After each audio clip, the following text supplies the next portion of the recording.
Pessoal, bom dia!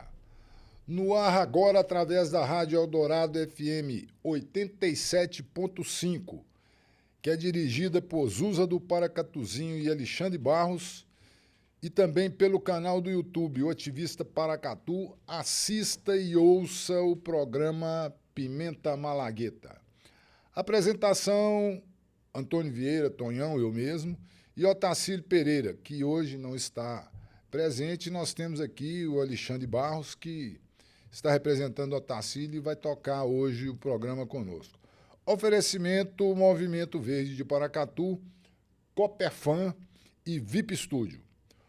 O nosso bate-papo de hoje é a respeito do preconceito do uso da cannabis medicinal, conhecida como canabidiol. A cannabis medicinal é utilizada no Brasil com autorização da Anvisa para tratar condições como epilepsias refratárias, dores crônicas, esclerose múltipla, ansiedades e efeitos colaterais da quimioterapia. Os principais compostos, o CBD e THC, atuam no sistema endocannabinoide com produtos disponíveis em farmácia. Bom dia, Alexandre, é com você. Bom dia, Tonhão. Bom dia, ouvintes da Rádio Eldorado FM. Nós estamos aqui, Tonhão, para tratar esse assunto que é um assunto muito importante e que merece muito debate por parte da sociedade. Hoje nós temos ainda um grande estigma sobre essa planta, que é a cannabis, e na realidade nem chega a ser uma única espécie de planta, né, Tonhão? Nós temos uma grande variedade de plantas dessa família, e cada uma dessas plantas ela tem uma grande quantidade de componentes diferentes. Os mais conhecidos, o THC e o canabidiol, que são esses que estão sempre no centro dos debates. O THC, que é uma substância psicoativa, que acaba sendo utilizada principalmente para a recreação, o consumo da cannabis nesse sentido, e o canabidiol, que é a parte da planta, essa substância da planta que interessa tanto aos pesquisadores, aos cientistas, pelo potencial que ela tem de tratamento de uma série de enfermidades, onde as drogas convencionais elas não têm tido efeito. O canabidiol tem se mostrado extremamente promissor nesses tratamentos. Ainda existe alguma dificuldade, porque a cannabis ela tem em torno ali de 450 a 500 substâncias diferentes nessa planta, e não é uma exclusividade da cannabis. Todas as plantas elas vão ter outros compostos nela. A gente, por exemplo, quando você pega uma carteira de cigarro, você tem lá atrás, são 4.000 substâncias no fumo, que também é uma planta. Então, não é uma coisa específica da cannabis. Isso, por um lado, Tonhão, dificulta os estudos com a planta, já que você dificilmente consegue isolar apenas o canabidiol. Os outros compostos eles acabam passando na produção do óleo, ou quando se vai fazer um comprimido, alguma coisa, mas a presença de outras substâncias em outras plantas ela é tolerada, e no caso da cannabis não, coloca-se como se fosse o fim do mundo. E muitos pesquisadores eles falam que a cannabis é uma planta extremamente segura. É uma planta consumida na maior parte do tempo, no último século, principalmente ilegalmente, porque houve uma proibição global dessa planta. Mas antes, as várias espécies de cannabis elas eram utilizadas para alimentação, para produção de tecidos, e inclusive é uma coisa que a gente ainda tem nesse debate do potencial da planta como um todo para produzir outras coisas. Tem sido produzido roupas nos últimos tempos. Mas voltando à questão do tratamento médico através do canabidiol, esse preconceito que ele está instalado em todas as sociedades, principalmente as ocidentais, no último século, ele dificulta esses estudos. E os pesquisadores eles também apontam que ela é mais segura, inclusive, do que muitas coisas que nós temos no dia a dia. Por exemplo, o amendoim. O amendoim é uma planta comestível, assim como a cannabis também pode ser comestível. E o amendoim ele é famoso por ter diversas reações alérgicas. Como frutos do mar também, a cannabis ela não apresenta essa característica. Ela é mais segura para uso do que diversas outras coisas que nós utilizamos no dia a dia, ou plantas, ou medicamentos, como a dipirona, que é o medicamento mais utilizado no Brasil, amplamente utilizado pelas pessoas. E ela sofre esse preconceito por questões religiosas, por questões raciais também. Na cannabis tem muito essa questão racial envolvida. E isso dificulta os estudos, dificulta o investimento na pesquisa para mostrar a eficácia dessa droga, para mostrar a eficácia dela em diversos tratamentos, porque você não pode fazer um único estudo para começar a indicar a planta para tratar doenças totalmente diferentes. Então, os estudos eles têm que ser direcionados para cada doença, criar todo um mecanismo de pesquisa. A gente tem visto muito falar nos últimos meses aí, Tonhão, na polilamina, que é aquela droga que foi descoberta, desenvolvida, na realidade descoberta não. Fizeram um estudo, a brasileira que tem feito o estudo, e a possibilidade das pessoas voltarem a andar por causa dessa droga. A cannabis ela tem que passar por todo esse rito de pesquisa também. A vantagem é que ela já é uma droga conhecida. No caso de crises de convulsão, são as crises mais sérias, ela já é estudada há pelo menos uns 30 anos o efeito do canabidiol nisso, e já ficou provado que realmente ela é eficaz. Nós temos registros aí de pacientes que tinham crises, 40 crises por dia, 50 crises, e com a utilização do óleo do canabidiol, a pessoa começou a ter 2 crises por dia. Então muda totalmente a qualidade de vida dessas pessoas, atinge muito as crianças, essas crises, até se diagnosticar, até se entender o problema. E antes o procedimento para tratar era um procedimento extremamente agressivo, que era a remoção de metade do cérebro da pessoa, para que ela deixasse de ter essas crises de convulsão. Ela ia depois apresentar dificuldades motoras, dificuldades em fala, para resolver esse problema de tão sério que era. E hoje nós podemos resolver com essa substância, e é uma substância já testada, pelo menos nesse caso, já comprovada. A gente também vai falar ao longo do programa, Tonhão, as outras indicações que o canabidiol tem tido no contexto médico, já tem sido estudado, e todos eles muito promissores. Nada que não se justifique a utilização dela por esse preconceito enraizado na sociedade, e é um preconceito que não tem nenhuma justificativa a não ser essas questões de moral religiosa e preconceito racial. O Alexandre, o seguinte, para quem não sabe, a cannabis sativa, que é a espécie vegetal, a planta que é extraída do canabidiol, é a conhecida maconha, né? Então, acho que é por isso que tem esse preconceito tão grande por aí afora. Pra você ter uma ideia, e para a comunidade ter uma ideia, eu tenho uma amiga que o filho dela é esquizofrênico.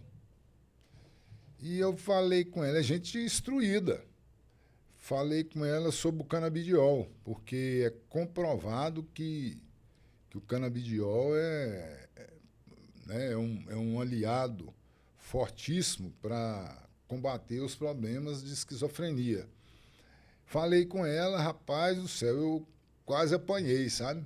Porque eu fui sugerir para ela isso aí, né? Então, o pessoal confunde uma coisa com outra. E uma questão é o princípio ativo de uma planta, né? Como a gente sabe aí, vários medicamentos, como os próprios antibióticos, penicilina, foram tudo desenvolvidos através de fungos, que é uma espécie também nativa, né? Nós temos... Você quer ver o preconceito, como é que é? O pessoal que usa a famosa cachaça, né? A cachaça, ela vem de onde? Da cana-de-açúcar. Grande parte da cachaça.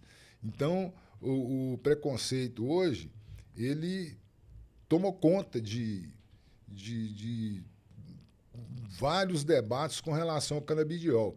E nós temos um outro exemplo aqui da importância dos medicamentos que vêm ou do reino fúngico, ou do reino mineral, ou do reino animal. Um outro exemplo que eu posso dar aqui é a questão do soro antiofídico. Né? O soro antiofídico, para combater picada de cobra, vem da onde? Da própria cobra, do veneno de cobras. Né? Então, eu acho que a sociedade tem que acordar para isso, e o Brasil, como um país com a biodiversidade tão grande, né, nas florestas nossas, não só na Mata Atlântica, ou na Floresta Amazônica, ou no Cerrado, ou na Caatinga, nós temos espécies que, né, não foram estudadas, que ninguém conhece ainda. Nós temos espécies que já foram dizimadas, que, de repente, eram espécies que podiam trazer um benefício muito grande para a gente, né? E aí uma outra questão que eu acho que a gente tem que levar em conta nesse debate é a questão das populações tradicionais, Alexandre. Os índios, os negros. Nós temos populações tradicionais que trabalhavam com ervas medicinais para fazer medicamento fitoterápico. Quem de nós que nunca tomou um chá de erva cidreira ou de hortelã? Isso tudo é o princípio ativo dessas plantas, né? Isso tem que ser levado em conta. Exatamente, Tonhão. E você falou aí de uma droga que é muito mais socialmente aceita e que gera muito mais problemas para a nossa sociedade, que é o álcool. O álcool, ele gera problemas de violência, porque a pessoa alcoolizada, geralmente ela fica mais agressiva.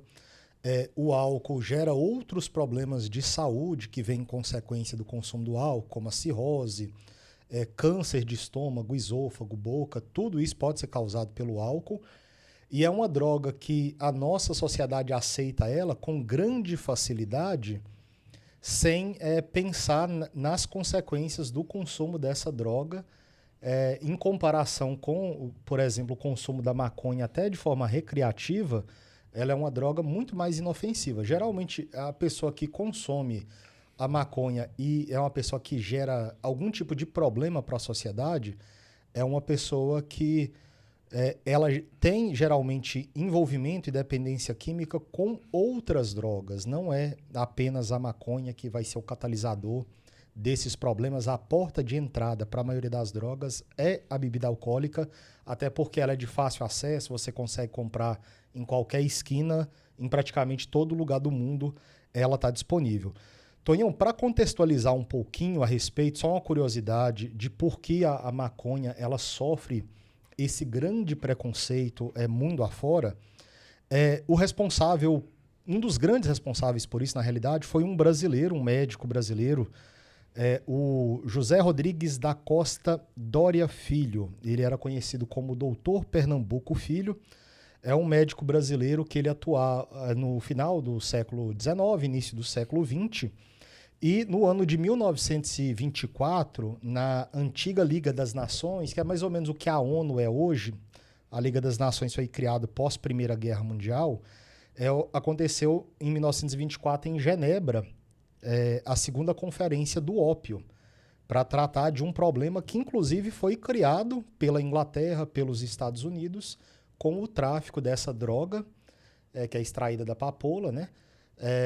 Quando, por exemplo, a Inglaterra obrigou a China a receber o ópio produzido pela Inglaterra, num período que é conhecido aí como o século das humilhações, em que a população da China se tornou dependente dessa droga, e a família real britânica, provavelmente a maior traficante de drogas da história da humanidade, foi a família real britânica, conseguiu muito dinheiro obrigando pessoas a utilizarem essa droga comercializada por eles. Nessa conferência do ópio, esse médico brasileiro, ele apresentou um discurso muito inflamado, dizendo que a maconha era mais perigosa que o ópio. E por que ele tinha isso? Porque aqui no Brasil, o consumo de droga era associado a populações negras, periféricas.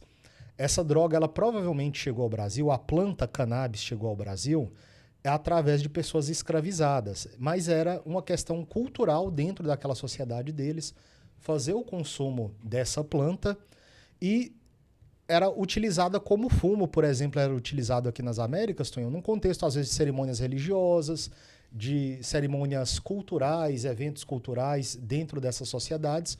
O fumo também era utilizado aqui com essa finalidade. O que acontece é que, depois que essas pessoas chegaram, foram trazidas, né, na realidade aqui de forma forçada, e utilizavam isso como uma forma de relaxar, de ter algum tipo de diversão em determinados momentos, o consumo dela foi associado a essas populações periféricas, e a gente sabe que, desde sempre no Brasil, pessoas negras são perseguidas e tudo que essas pessoas fazem é levado para um contexto negativo. Assim foi o samba, a capoeira, nós podemos falar da cannabis, hoje é o funk, todas são... como eu posso dizer, são expressões da cultura desses povos e que são marginalizadas e associadas à criminalidade e, depois de algum tempo, apropriadas pela população como um todo e depois são tratadas como parte da cultura brasileira. Essa seria a melhor definição. E no mundo inteiro, Tonhão, por exemplo, nos Estados Unidos, a cannabis ela é associada com a população latina. Ela recebe o nome de marihuana, que é justamente uma junção ali, né, do nome de Mário, Maria, Joana, Juana. É uma junção porque era uma planta que era consumida por essas pessoas também. E nesse mesmo contexto, o contato dos povos ameríndios com as populações escravizadas, trocaram cultura e começaram a consumir. E a gente sabe que nas elites o consumo de drogas é uma coisa generalizada, mas nunca se rotula essas pessoas. Voltando para o tema, por que é importante falar disso, Tonhão? Porque a dificuldade que hoje os pesquisadores têm para desenvolver qualquer trabalho aqui no Brasil, até outro dia, era praticamente impossível, porque aqui no Brasil, mesmo nas universidades para fazer estudos, ou os laboratórios farmacêuticos, eles não podiam plantar a cannabis aqui no Brasil. É uma decisão recente, saiu há pouco mais de 2 meses, essa decisão que autoriza. Nós temos associações de famílias que já estavam plantando com decisões liminares na justiça para tratar os seus filhos, que têm esses casos ou esquizofrenia, ou têm essas crises epiléticas mais graves que não conseguem tratar. Crianças com autismo têm mostrado ótimos resultados utilizando canabidiol.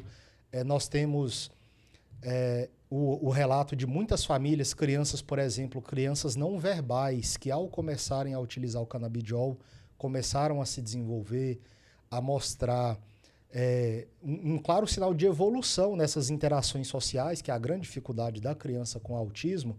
Então você tem relato de crianças que com 6 meses utilizando o canabidiol, criança que praticamente não falava, hoje é uma criança extremamente comunicativa, melhorou em muito a qualidade. E isso, gente, sempre melhora a qualidade de vida da família também.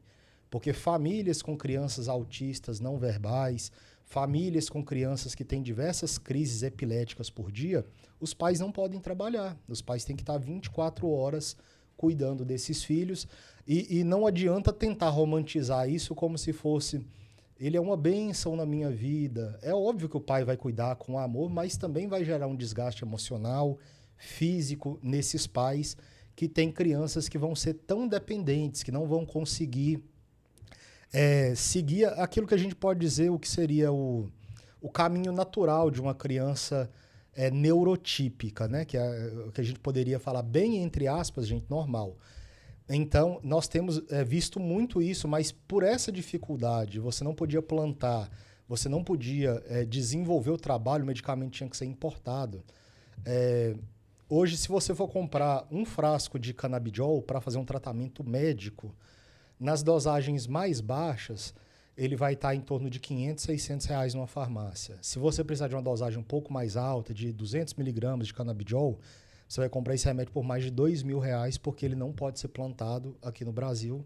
Você tem que importar uma coisa que já é considerada um medicamento, que já tem a eficácia comprovada. E imagina o custo disso para uma família pobre, que tem uma criança que vai ter outros custos também, o tratamento dessa criança, o acompanhamento dessa criança, e a família ainda ter que lidar, pagar um medicamento tão caro, que poderia ser muito mais barato, se os políticos não estivessem preocupados com esse falso moralismo e estivessem realmente preocupados com a qualidade de vida das pessoas. Ô, Alexandre, eu queria te fazer uma pergunta sobre esse preconceito que a gente vê por aí afora. Você não acha que esse preconceito plantado na sociedade é por dois motivos? Primeiro, por causa da falta de conhecimento da sociedade e porque a sociedade acredita nos meios de comunicação com mentiras que existem há anos e anos e anos e anos. E depois um outro ponto que eu acho é o seguinte, isso aí não pode ser lobby dos laboratórios para que esses produtos de tanto sucesso, tão fácil, porque o canabidiol, quando a sociedade tiver consciência da sua importância, o canabidiol, o preço dele vai ser igual você comprar um Melhoral na farmácia. Baratinho, vai resolver o problema de muita gente. Mas isso aí depende do conhecimento, né, da sociedade, porque o que liberta a sociedade é o conhecimento, né? Com isso, ela estando liberta, ela não vai acreditar nos meios de comunicação que estão a serviço dos grandes empresários, dos grandes laboratórios, né? Basta ver, às vezes eu fico analisando, quando eu chego numa farmácia, eu vejo eles desembalando os produtos para colocar na prateleira. Eu não olho a quantidade de medicamento que chega nas farmácias, eu olho a quantidade de lixo que chega embalando os medicamentos para uma farmácia. Entendeu? Agora, você imagina isso no Brasil inteiro, quantas milhares de farmácias, que, inclusive, a maioria delas beneficiam os laboratórios que quase a totalidade não são brasileiros e leva recursos do Brasil para fora.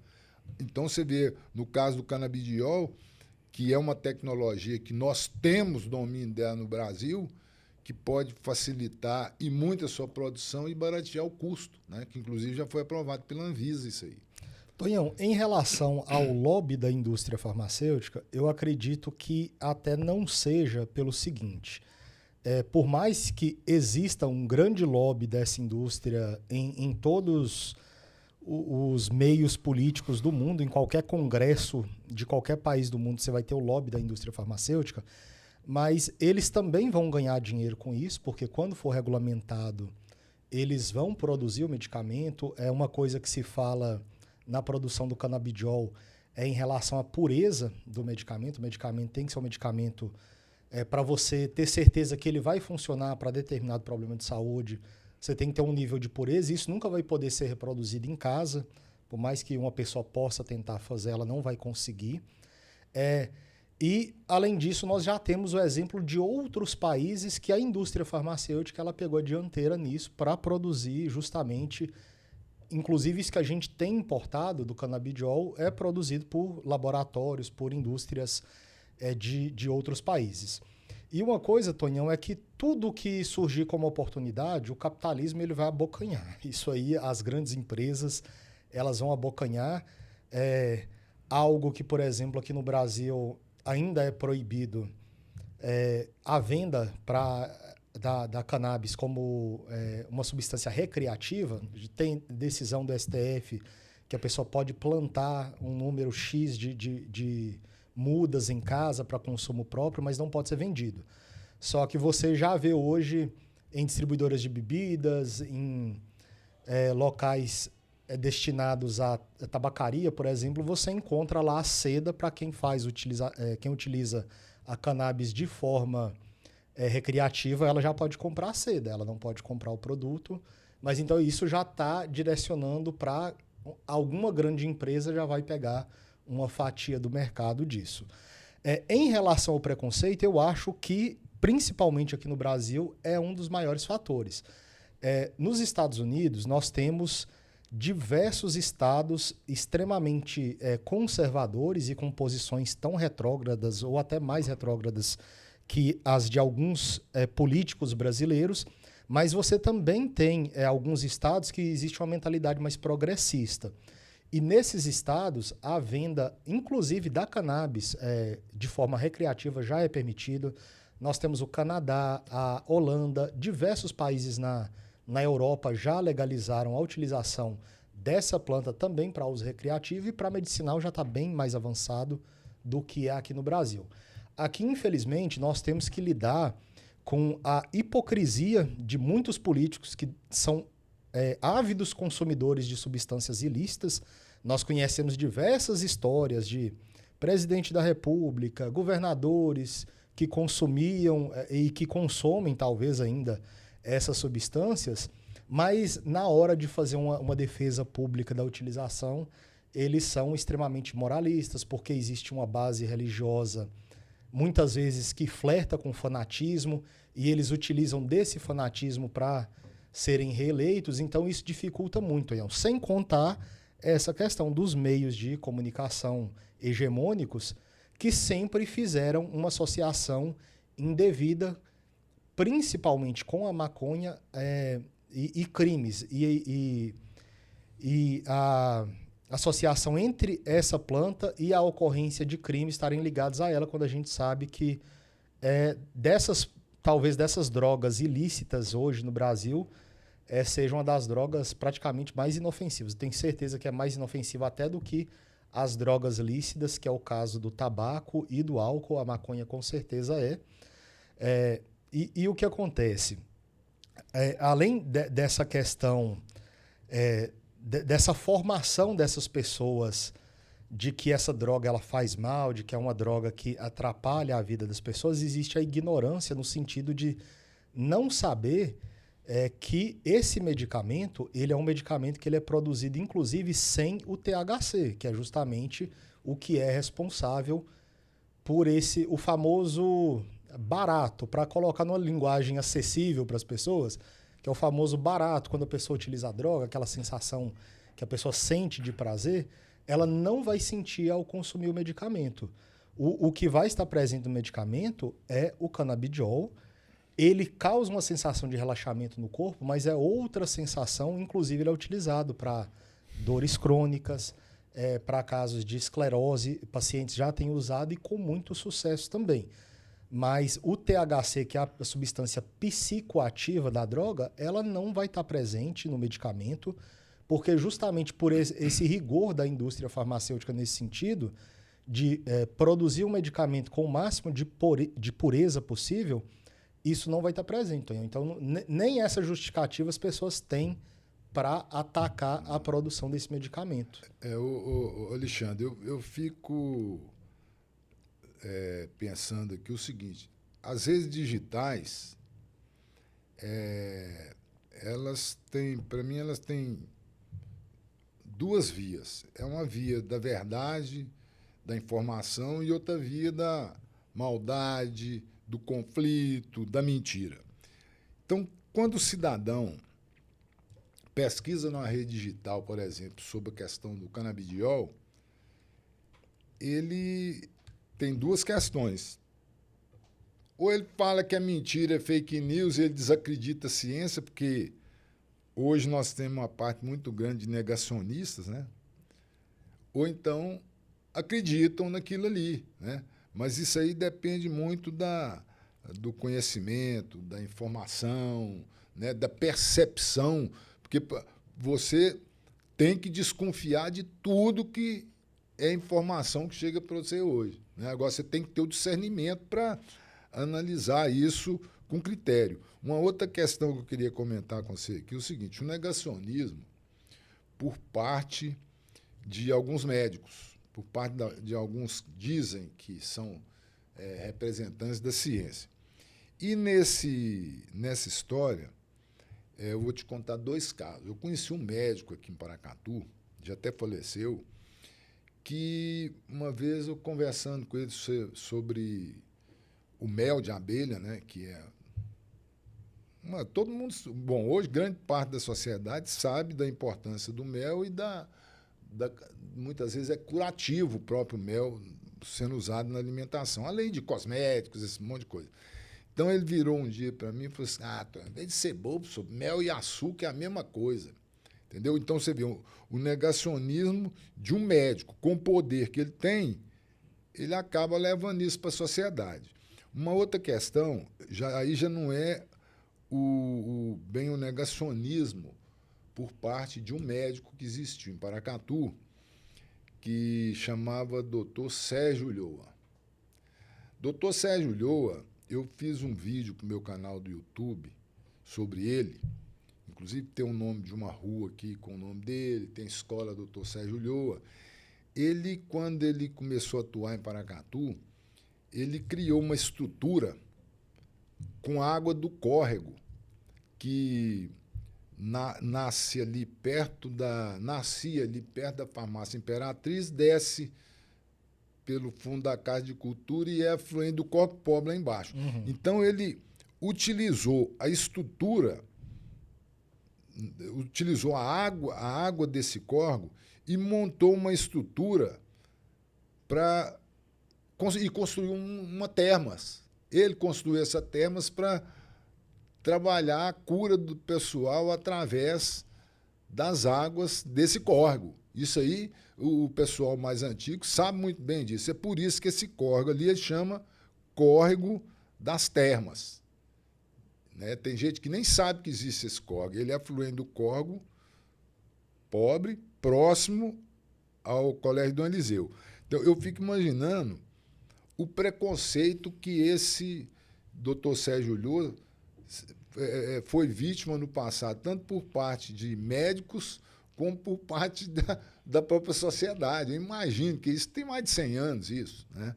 Então, esse preconceito ele está aí no nosso meio. E quando um cientista, às vezes, descobre um princípio ativo de uma planta, ou de um animal, ou de um animal peçonhento, né? Eu não sei como que isso acontece, né, no meio da sociedade. É igual a questão do veneno das cobras para produzir o soro antiofídico. Eu não sei que milagre esse soro antiofídico existir, porque o preconceito, você imagina, o cidadão fica sabendo que, através do veneno de uma cobra, é produzir um soro que ia salvar vidas devido à picada de serpentes. Tonhão, na outra participação que eu tive aqui no programa, eu até citei o caso do captopril. O captopril, ele é um fármaco, ele é utilizado para tratar insuficiência cardíaca e hipertensão arterial.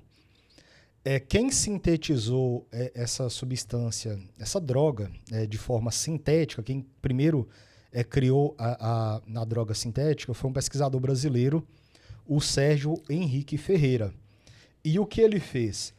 Ele utilizou o veneno da jararaca, um dos compostos desse veneno, ele ajustou a dosagem para criar o captopril. Só que o que acontecia aqui no Brasil, como sempre, sem investimento nessa questão de ciência, ele acabou passando a patente para um laboratório estrangeiro e o laboratório ganhou bilhões de dólares em cima dessa substância.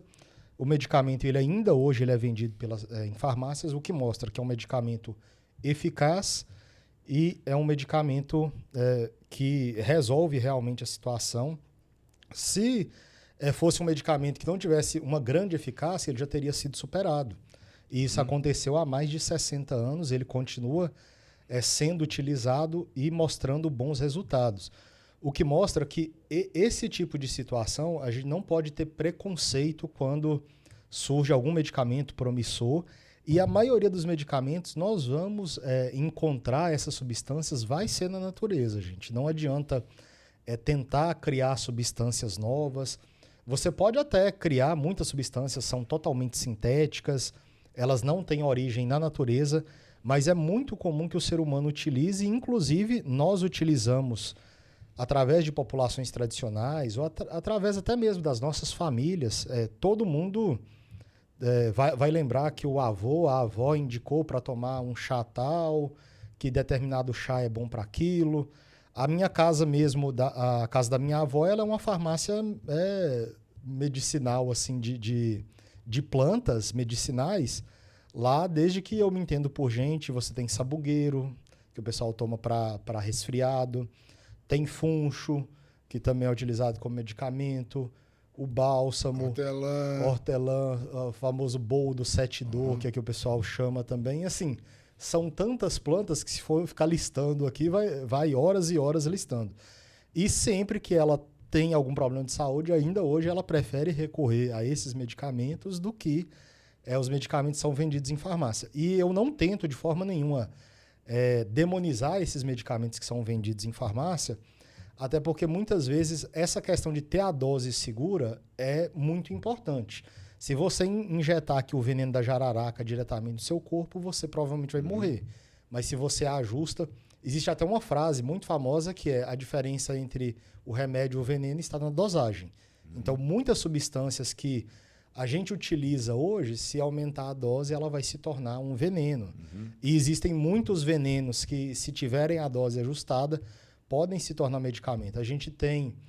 É igual um medicamento, quando você toma a dose elevada, né? Exatamente. E tem lá a instrução. Ó, se tomar, você vai correndo para o hospital porque vai fazer mal. Então, no caso da cannabis, Tonhão, ainda tem uma outra questão. E, nesse caso, eu sou até otimista pelo seguinte: pelo potencial econômico dessa planta e de outras plantas da família, como é o caso do cânhamo também, que é uma outra planta da família. Por quê? No começo aqui do programa eu falei a respeito da fabricação de roupas. Nós temos fabricação de material para construção de casas, tijolo mesmo do cânhamo. O cânhamo ele é uma planta da família da cannabis e você vai usar o tronco dele, aquela parte vegetal lenhosa, ela vai ser utilizada, ela vai ser esmagada, é dela também que se fabrica os tecidos. E para ver como isso era comum, Tonhão, é que, segundo alguns historiadores, eu já vi algumas coisas, na época das grandes navegações, as cordas, por exemplo, das caravelas, elas eram feitas com cânhamo, porque é um material muito mais resistente que o algodão. Ele, apesar de ser um material um pouco mais grosso, então a nossa indústria têxtil ainda vai ter alguma dificuldade, mas a tendência é que ele seja utilizado em larga escala. Na medida que forem descobrindo o potencial econômico e forem vendo a capacidade, sem contar que é uma planta de rápido crescimento, dá para fazer papel também com o cânhamo. Ele não exige tanto do solo, então você não vai degradar tanto o solo na produção dele. Não é tão necessário fazer rodízio de culturas. Então, assim, existe uma infinidade de vantagens. Quem tiver mais interesse, a gente tem muito material bom produzido na internet, com gente que conhece realmente o assunto, que não vai apelar para questões morais, religiosas, para criticar essas plantas. E a gente sabe desse potencial, muitas pessoas, inclusive, falam que a cannabis, o cânhamo, vão ser as plantas do século XXI, porque elas vão ser usadas em larga escala. Hoje a gente ainda está nessa coisa, principalmente aqui no Brasil, de rastejar, num sentido de engatinhar, na realidade. Nós ainda vamos aprender a lidar com a cannabis, com o canabidiol, mas em outros países esse debate está muito mais avançado. Legalização, até para consumo recreativo. Aqui nós temos um vizinho, o Uruguai, que legalizou há muitos anos. Isso não aumentou criminalidade. Na realidade, não muda nada. Só você vai evitar criar cartéis tão poderosos de drogas que vão traficar uma droga que poderia estar sendo utilizada e que não causa nenhum efeito extremamente nocivo na sociedade. Outras, inclusive, causam muito mais, que é o caso do álcool. Eu volto a repetir.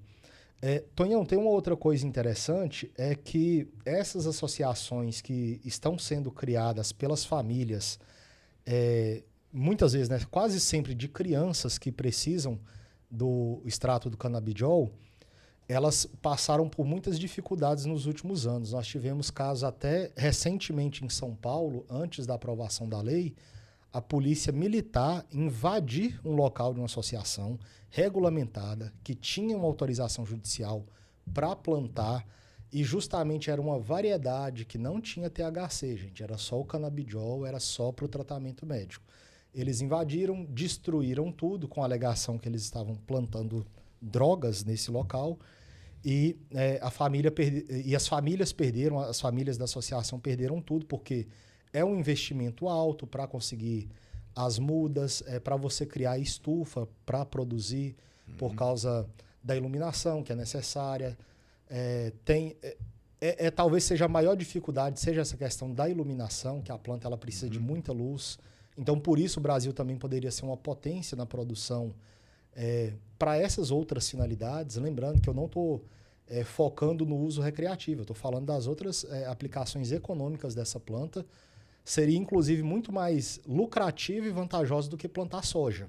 Mas é um debate que muitas pessoas que plantam soja não vão estar preparadas para ter. Talvez, quando descobrirem o potencial dela, talvez comecem a pressionar os seus políticos para que aprovem, que autorizem a produção em grande quantidade para essas finalidades. Eu sugiro aqui, Alexandre, que deve ter muita gente assistindo esse bate-papo nosso, que essas pessoas não acreditem no que a gente está falando. Pesquise, busque pesquisar, e a sociedade tem que parar de acreditar em tudo que ela escuta. Hoje nós temos na palma da mão uma ferramenta que pode nos trazer informações corretíssimas, e esclarecedoras, porque através desse esclarecimento da sociedade nós podemos caminhar muito mais, não só com relação ao uso do canabidiol, mas de vários outros medicamentos extraídos de princípio ativo de várias outras espécies de plantas. Uma questão que eu tenho debatido muito com alguns conhecidos é porque o povo, quando falece alguém, que a gente vai no velório e tal, o pessoal fala comigo, chegou a hora, é isso mesmo. E eu não concordo com isso, porque o organismo nosso tem uma estrutura que chama biota do corpo humano. O que é biota? São os trilhões de micro-organismos que vivem na nossa pele, no nosso intestino, nos nossos músculos, até no nosso cérebro. São trilhões, mais de 10 trilhões de micro-organismos. Então, esses micro-organismos, estando equilibrados dentro do corpo físico, não só dizendo desses micro-organismos, desses seres vivos, que os micro-organismos são seres vivos. Para o pessoal ter uma ideia, 1 centímetro cúbico de solo, pega uma bolinha de solo de 1 centímetro cúbico, tem mais de 10 bilhões de seres vivos. Agora, você imagina quantos quaquilhões, número que a gente nem dá conta de mostrar para a sociedade. Agora, além dessa questão da biota que nós temos no nosso corpo, quando, às vezes, o pessoal fala, eu sou um ser humano, eu não concordo que a gente seja ser humano, não sei de onde tirou isso, porque nós temos trilhões de seres convivendo dentro do organismo da gente. Inclusive, quando o cidadão falece, o corpo físico dele morre, nós temos bactérias que só morrem se o corpo for cremado. Se não cremar o corpo, essas bactérias não morrem. Aí elas entram, quando sepulta o cidadão, na terra direto. Essas bactérias, como não morrem, elas infiltram no solo, vão para os corpos d'água, para os rios, para as nascentes. E também, quando se sepulta pessoas as carneiras elevadas, geralmente dá alguma trinca com a água de chuva, vem a água de chuva ali, carreia aquilo também pela enxurrada, para os corpos d'água. Então, nós convivemos no planeta com trilhões e trilhões de outros seres vivos que a gente nem vê e nem, às vezes, acredita que existe. Né? A gente nem acredita. E, além desses seres, nós temos também os minerais. Porque o organismo nosso, ele tem tudo quanto é mineral que existe, isso em proporções conforme o corpo. Por exemplo, uma espécie vegetal, uma árvore, ela tem os mesmos minerais que tem no corpo físico, só que em outras quantidades. Né? Os outros animais, um cavalo, uma vaca, todos os seres vivos têm os mesmos. Nós somos compostos pelos mesmos minerais e os mesmos micro-organismos, só que em proporções diferentes. Agora, a sociedade, acordando para isso, de repente ela dá um aval para a própria ciência desenvolver outros mecanismos para a gente balancear dentro do organismo da gente, dentro do corpo físico da gente, o que está em excesso. De repente você está com um micro-organismo ali, que aquele micro-organismo é o causador do câncer, é o causador da diabetes, é o causador de várias outras doenças. Né? Então, às vezes o pessoal fala, você é maluco falar que a gente não morre na hora certa. Não é na hora certa. Nós é que poluímos o nosso corpo físico da mesma maneira que nós estamos fazendo com o planeta Terra, desequilibrando o planeta Terra. Então, nosso corpo físico está sendo desequilibrado por nós mesmos, através de alimentação irregular, né?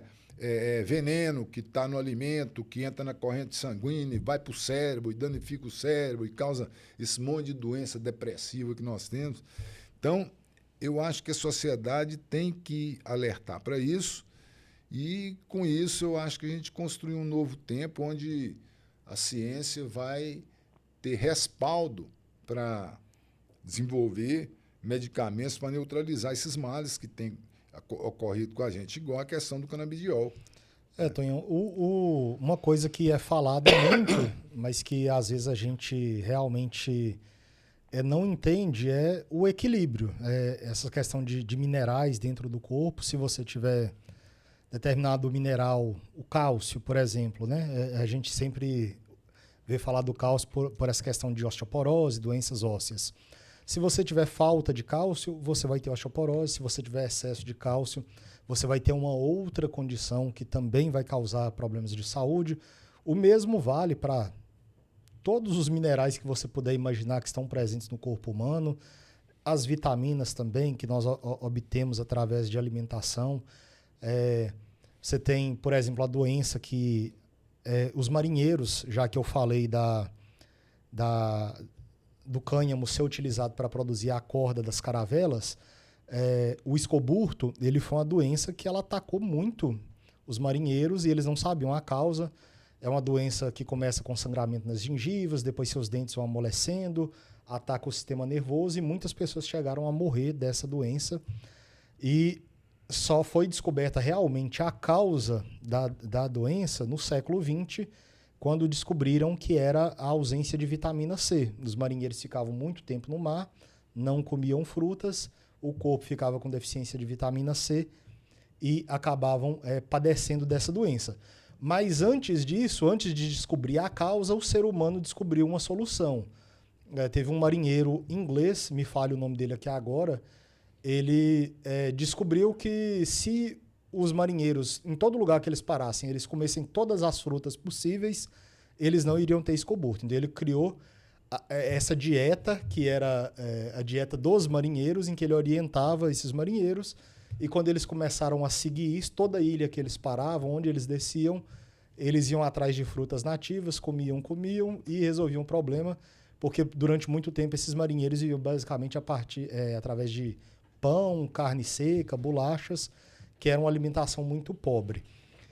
Esse equilíbrio, Tonhão, ele é muito importante, essa questão da biota do corpo humano. Inclusive, talvez seja o único momento que o ser humano tenha noção da existência disso é quando ele tem algum problema intestinal.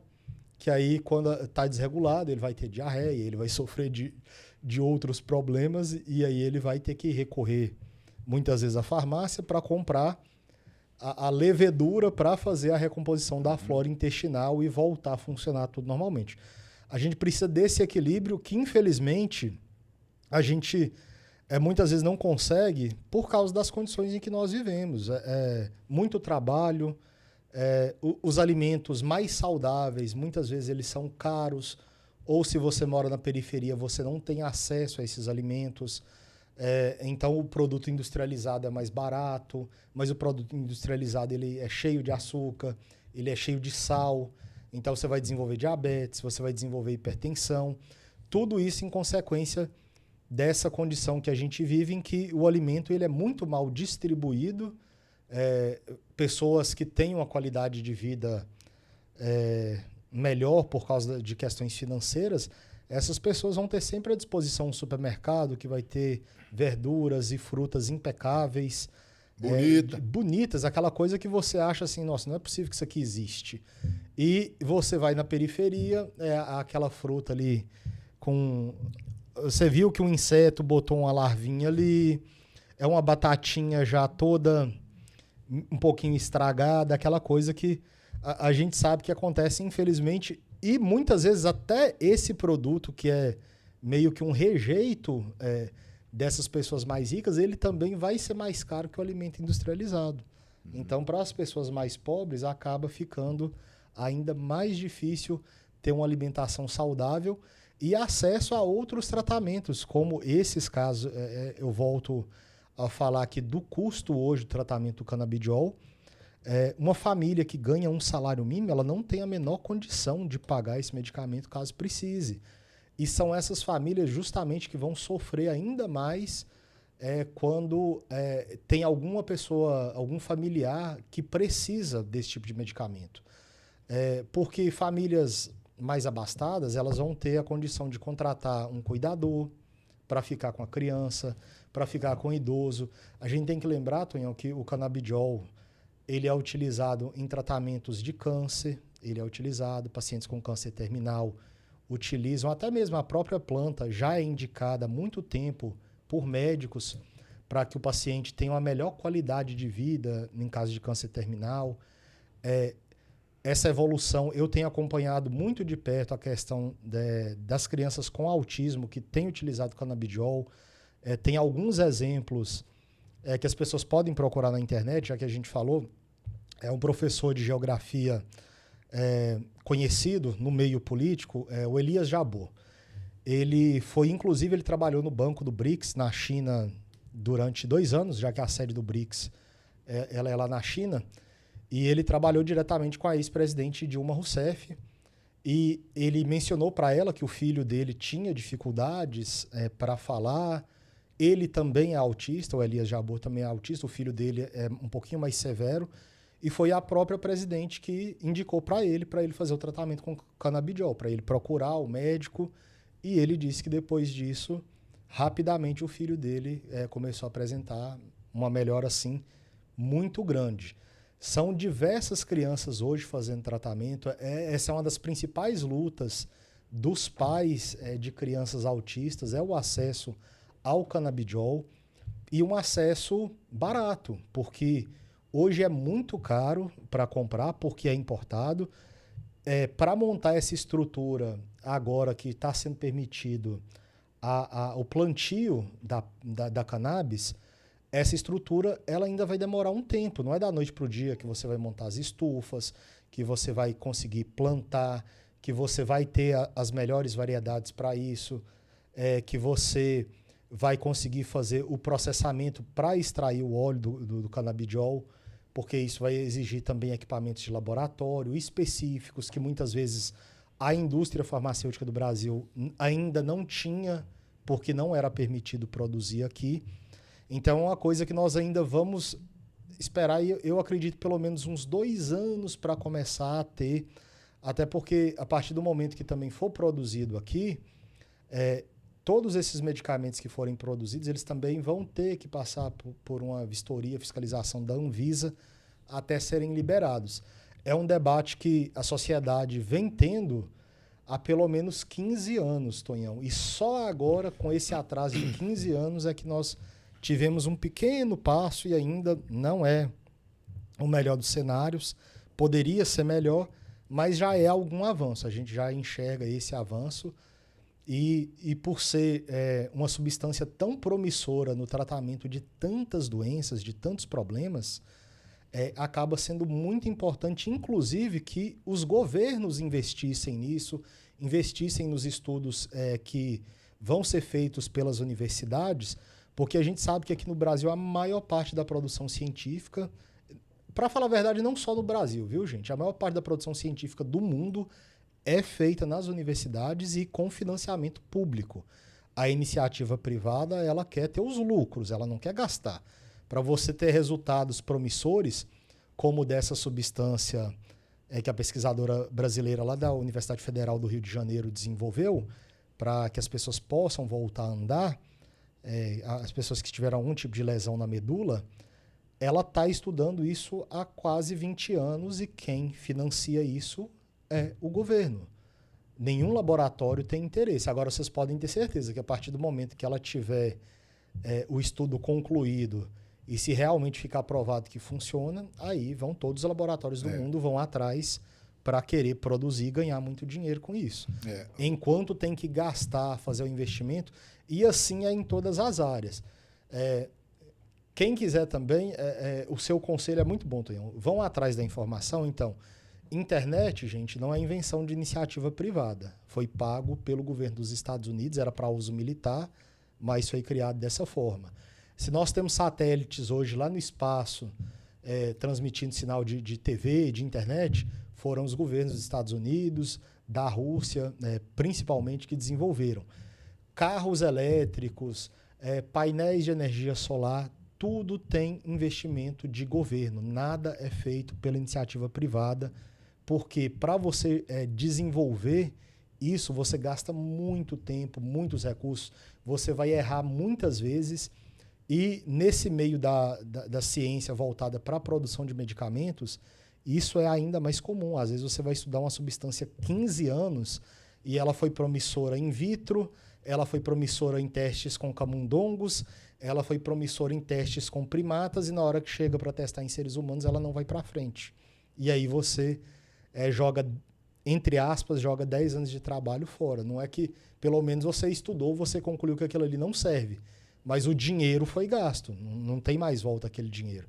E nenhum laboratório vai querer correr esse risco. Então, a gente precisa de investimento, é preciso cobrar os nossos governantes que, além dessa mudança na lei, Tonhão, que se destine recursos para que possa acontecer investimento nessa pesquisa.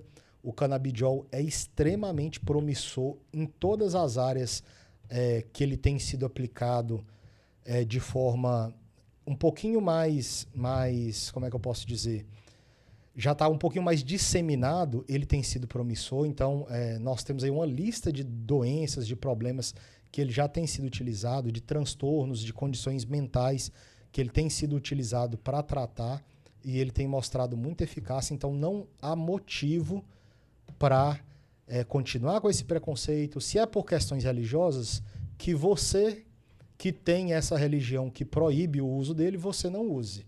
Mas não venha atrapalhar a vida de outras pessoas que precisam desse tratamento por causa das suas crenças e das suas convicções. Elas são pessoais, elas ficam no campo pessoal.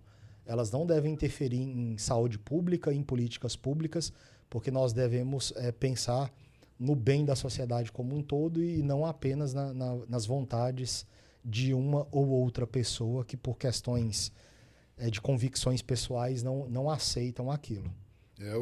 Alexandre, eu acho o seguinte, eu acho que tem muita gente que... Nós já estamos finalizando nosso programa, só para a gente fazer um fechamento. Tem muita gente que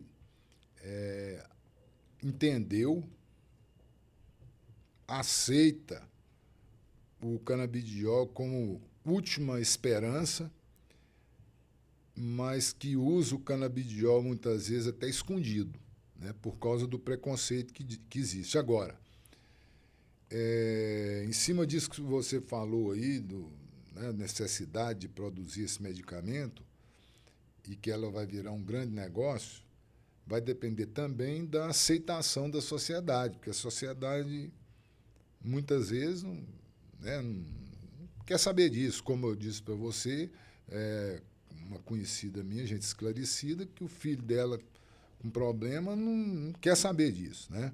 Agora, só para concluir aqui, eu queria dizer o seguinte: quando a gente falou sobre os organismos nossos tudo desequilibrados, nós temos outras duas fontes que causam um desequilíbrio monstruoso, que é a questão do ar, qualidade do ar, né, poluição, etc., etc., e a questão da água. A água hoje, a gente sabe que grande parte dessa água está contaminada por veneno, né? E, além disso, os produtos que são usados que dizem para purificar a água, né, que é cloro, que é sulfato de alumínio, para decantar, tirar a sujeira e tal, e tal, e tal, e tal. Então, você imagina a situação que nós estamos vivendo de construção constante do desequilíbrio. E se não fosse a ciência desenvolvendo a medicina com medicamentos como tem desenvolvido, o ser humano ainda estava hoje com a média de idade de 30 anos, né? Então, com esse tanto de confusão, de poluição das mais variadas espécies de poluição, nós estamos conseguindo chegar numa média de idade de 80 anos já no Brasil, né? Bom, Alexandre, queria te agradecer a presença, agradecer a Rádio Eldorado, agradecer também o Zusa, seu companheiro, né, lá do Paracatuzinho, agradecer a VIP Studio, o Movimento Verde, a Coperfan, né, que está oferecendo isso também.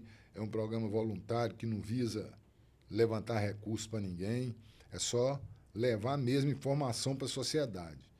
E se você gostou, ótimo. Se não gostou, pesquise para ver que nós estamos levando informação para o crescimento de todo cidadão, da nossa cidade, da nossa região, do nosso estado, do nosso país e do planeta inteiro. Beleza? O nosso papel aqui é esse. E você pode acompanhar esse programa tanto no canal do YouTube, que é, né, planeta inteiro, você pode acompanhar ele, que é o Ativista Paracatu, e também pela internet na Rádio Eldorado FM 87.5 aqui de Paracatu, beleza? Suas considerações aí, um abraço a todos. Então, eu gostaria de agradecer a oportunidade mais uma vez de estar aqui, de conversar com o público. Eu gostaria também de agradecer o trabalho que o programa Pimenta Malagueta tem feito, um trabalho de muita qualidade, sempre trazendo assuntos relevantes, e esse é o papel da rádio comunitária. Ela deve desempenhar para a sociedade, trazer esses debates, trazer esses assuntos, e precisando, estou à disposição para ajudar em mais alguma edição, caso seja necessário. E agradecer, é um assunto importante, é um tema que a gente não vê falando como deveria ser falado, ser tratado na mídia, com ciência. A gente tentou fazer o melhor aqui na questão da pesquisa, para buscar as fontes, para entender o assunto. É um assunto que eu também acompanho, porque eu trabalho em farmácia, então é um assunto que eu tenho curiosidade de procurar. E eu acredito que a gente fez o que dá para fazer. Quem quiser informações adicionais, pode procurar na internet, tem muito conteúdo bom, e vocês vão ver que não é esse bicho de 7 cabeças, e que seria muito bom para toda a sociedade se esse debate ele fosse tratado de forma mais responsável. Obrigado. Beleza, grande abraço, até breve. Arara é um arco-íris, rara cor azul, anil. Ara aos ventos com seu verde folha, acende as matas com seu vermelho febril. A arara que poderia ser o símbolo do Brasil, cor de